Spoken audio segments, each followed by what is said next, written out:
ជំរាបសួរហើយនឹងសួស្តីដល់បងប្អូនពុកម៉ែយាយតាទាំងអស់គ្នាដែលជាសមាជិករបស់បងប្អូននៅក្នុងថ្ងៃទី28នេះមានលេខបុកចំឲ្យពុកម៉ែបងប្អូនសមាជិក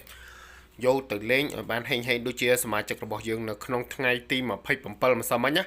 បងប្អូនបាទសម្រាប់បងប្អូនសមាជិកថ្ងៃទី27ម្សិលមិញយើងចូលបាន0.3បងប្អូនសម្រាប់លេខ free ណាបាទលេខ free ដែលបងប្អូនតម្លាក់ឲ្យបងប្អូនសមាជិកយកទៅលេងយើងចូលបាន0.3ហើយយើងចូលបាន3លេខចិញ្ចឹមតែម្ដងបងប្អូនបាទពេលយប់ហើយយើងចូលបានអុកខ្ទង់10និងអុកខ្ទង់0ទៀត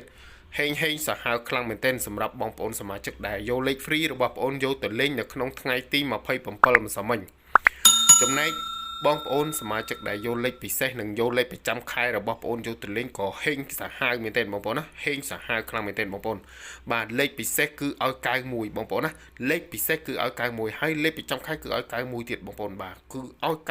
91បុកខ្លាំងតែម្ដងបងប្អូនបាទសមាជិកយើងក៏ចូលបាន30000បងប្អូនណាពេលថ្ងៃពុកម៉ែបងប្អូនពេលថ្ងៃសមាជិកយើងក៏ចូលបាន91បាទ19ចិញ្ចឹមប៉ូសេបងប្អូនណាក៏ចូលបាន30000ហេងមែនទែនសម្រាប់បងប្អូនសមាជិកណាបាទនៅក្នុងថ្ងៃទី28ហ្នឹងមានលេខច្បាស់ឲ្យពុកម៉ែបងប្អូនសមាជិកយកទៅលេងទៀតហើយសម្រាប់លេខ VIP លេខបុកចំតែម្ដងបងប្អូនបាទលេខ VIP លេខបុកចំតែម្ដងនៅក្នុងថ្ងៃទី28នេះបាទសម្រាប់បងប្អូនសមាជិកណាដែលចង់បានលេខច្បាស់អាចធ្វើការទំនាក់ទំនងមកខាង account Facebook របស់បងប្អូននៅក្នុងថ្ងៃទី28នេះបងប្អូននឹងបានលេបធំតែម្ដងបងប្អូនណាបងប្អូននឹងបានលេបធំតែម្ដងហើយបងប្អូនណា account Facebook របស់បងប្អូន account ចាស់ហ្នឹងគឺ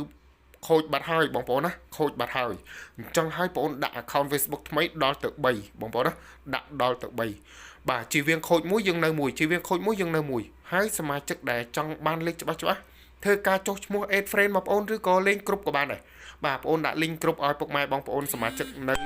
បាទនៅ caption បងប្អូនណានៅ caption បងប្អូនណាបាទ account Facebook របស់បងប្អូនគឺមាន3បងប្អូនបាទចង់តំណែងមកមួយណាក៏បានដែរជាពិសេសបងប្អូនបាទឆាតមកទាំង3ហ្នឹងមកបាទជីវៀងខូចមួយយើងនៅ2បាទជីវៀងខូច2យើងនៅមួយទៀតបងប្អូនណាបាទសូមបងប្អូនជួយ like ជួយ share ពុកម៉ែបងប្អូនណាជួយ like ជួយ share ជួយចុច follow ជួយចុច subscribe ហើយនិងជួយ comment ឲ្យបងប្អូនម្នាក់មួយឲ្យបានហេងទាំងអស់គ្នា